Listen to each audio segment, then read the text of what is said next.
creature has powerful claws and fangs formed from hardened and identifiable tissue. Two of the incisors appear grossly malformed and discolored. Blood is like nothing I've seen. We always like to base our stories in some sort of real-world truth, a piece of folklore or a piece of mythology. With vampires, obviously, there's so much to choose from cultures all the way around the world. So rather than pick one particular legend, we thought it would be fun to create a monster that ties all of those legends together in some way. So we had an idea for a creature that lives underneath the ground and emerges every few years.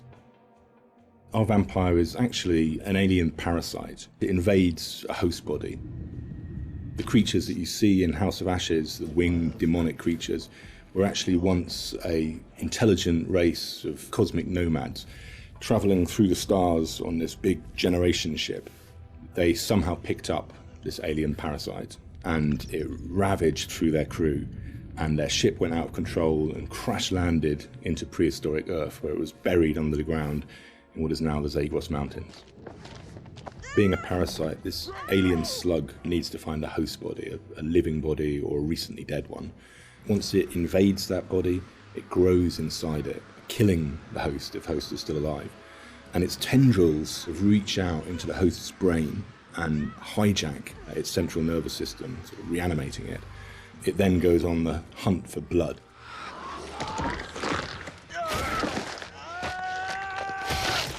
It feeds on the adrenaline in blood. So in order to get the adrenaline pumping, it needs to terrify its prey. So it shrieks at them and drags the kill out until the blood is really, really pumping, and then it strikes. You keep lookout. Fuck!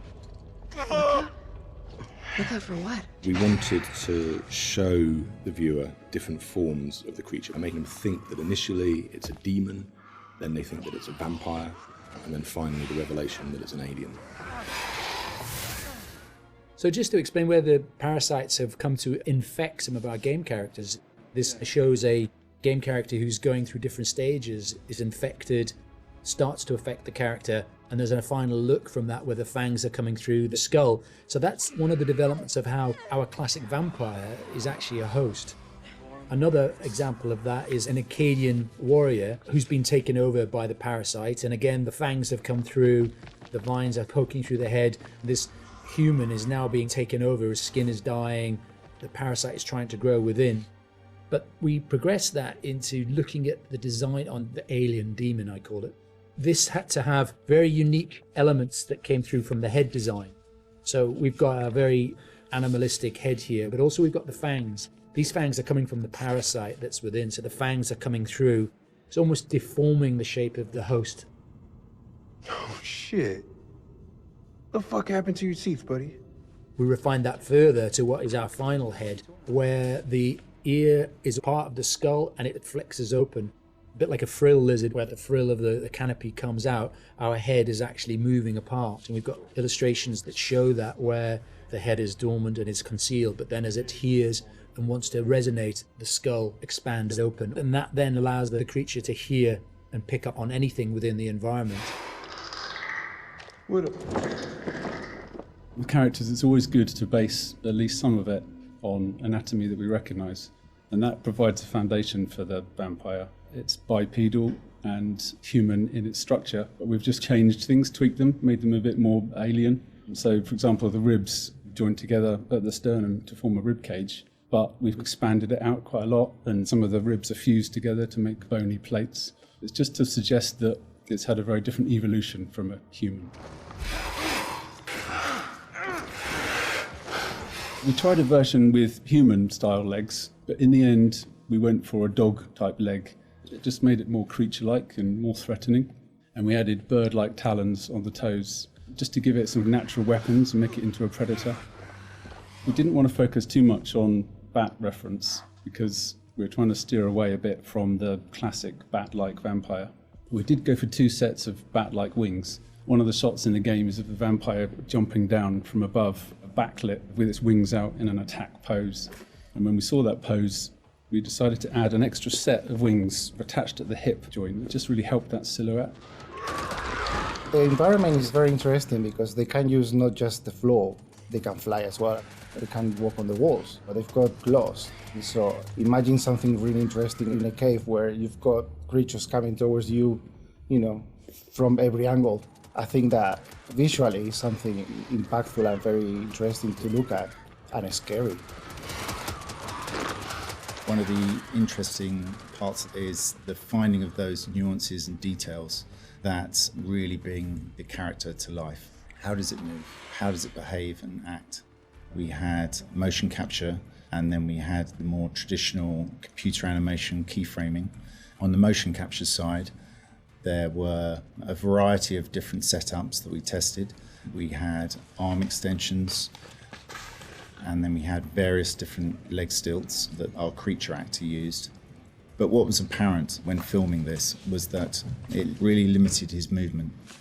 So in the end, we decided not to use any of that, and he just performed himself. Basically, this gave him the freedom to really express that physicality in acting and gesture. They react to sound like bats. They hear you, they hunt you. The vampires have these head plates, these bony kind of gristly structures on their heads that click and vibrate, kind of like a bat's echolocation. They're used to survey environments and to locate prey. We went through a lot of different iterations, and we tried a lot of different things. Like I think I sampled keyboards and mouse clicks, and then used a scooter fender and a wet trainer. And it made this organic, clicky, squeaky sound. And then I had a friend of mine in the States take a taser to a bunch of meat and a bunch of organic material, and it came out a lot more aggressive. It just sounded meaner. I got something for you! And then the biggest thing that we had was this little tiny drum and a rod with fishing line in between it. So when you twisted a rod, it made this clicking and popping sound. So that ended up being one of the main tonal layers for it. But none of them quite fit right. But once we put them all together and layered them all together on top of each other, then it started to actually work as a holistic, organic thing. Something entirely new to House of Ashes, which is a classic horror movie trope, is the vampire point of view shots, which we use a very wide lens, and we use some perspective distortion on those shots, which helps sell the power and hunger of the vampires as they're chasing the soldiers, and it helps make the soldiers feel very small and very weak. And doing so, it also helps us as the player realise that these vampires are inhuman, and that when we're watching what they're doing, they're bouncing off of walls and they're climbing on the ceilings and flying. At any time in the game, the players could be running through an endless maze of tunnels, and we use very tight shots on these with a lot of handheld, a lot of tilt again, to emphasise this claustrophobicness and this tension and not being able to see what's chasing them. And it's in complete contrast then to later on in the game, where we see these grand environments that they uncover, which could be a temple, a city, or things like that, that we have these wide shots that really sit still and just let the player soak in that environment.